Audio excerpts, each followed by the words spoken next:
Hi friends, welcome to my another Facebook blog. আজ আমি তোমাদের সঙ্গে যে রেসিপিটা শেয়ার করছি সেটা হচ্ছে গিয়ে বিয়েবাড়ি স্টাইল আমের চাটনি। দেখো, আমি কড়াইটা বসিয়েছি আগেই। আমার যেটা মেন ইনগ্রিডিয়েন্ট দেখো সেটা হচ্ছে এই কাঁচা আম। আমার আমগুলো তোমরা দেখতে পাচ্ছ একটু হলুদ হলুদ রং ধরেছে, তার জন্য কোনো অসুবিধে নেই, কারণ তাতে একটু টক ভাবটা কম থাকবে। তোমরা এটাকে ইচ্ছে করলে আগে নুন হলুদ দিয়ে সামান্য একটু ফুটিয়ে জলটা ফেলে দিয়েও করতে পারো, আবার ডাইরেক্ট আমি যেভাবে করছি সেভাবেও করতে পারো, কোনোটাতেই কোনো অসুবিধা হবে না। তবে যদি পুরোপুরি কাঁচা আম হয়, একদম ওরকম যে সাদা যে কালারটা থাকে, তাহলে চেষ্টা করবে একটু নুন হলুদ দিয়ে আমটাকে একটু ফুটিয়ে জলটা ফেলে তারপরে আমার মতো করে করতে, কারণ তাহলে টক ভাবটা চলে যাবে। নাহলে প্রচণ্ড টক থাকে তো, অনেক চিনি গুড় ইত্যাদি লাগে। গুড় না, সরি, চিনিতেই করি আমরা। আচ্ছা, এবার দেখো আমি অল্প একটুখানি তেল দিচ্ছি, খুব সামান্য। আচ্ছা, তেলটা গরম হোক।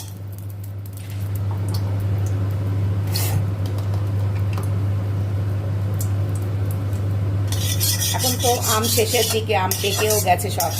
এখন হয়তো এরকম কাঁচা আম তোমরা পাবে না, একটু শেষের দিকে যে আমগুলো হয়, ধরো মল্লিকা, আম্রপালি, সেই গাছের আমগুলো এরকম তোমরা এখন পেতে পারো।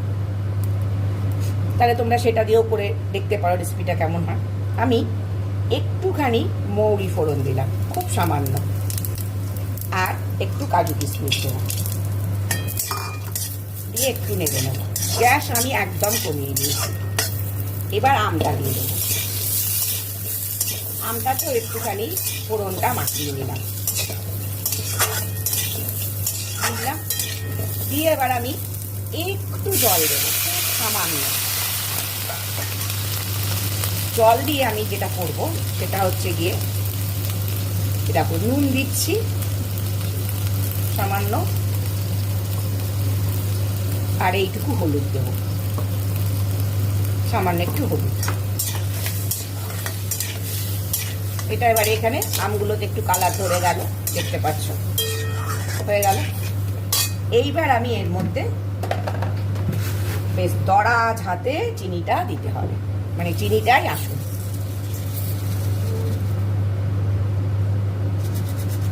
এই চিনিটা আমি দিয়ে দিলাম।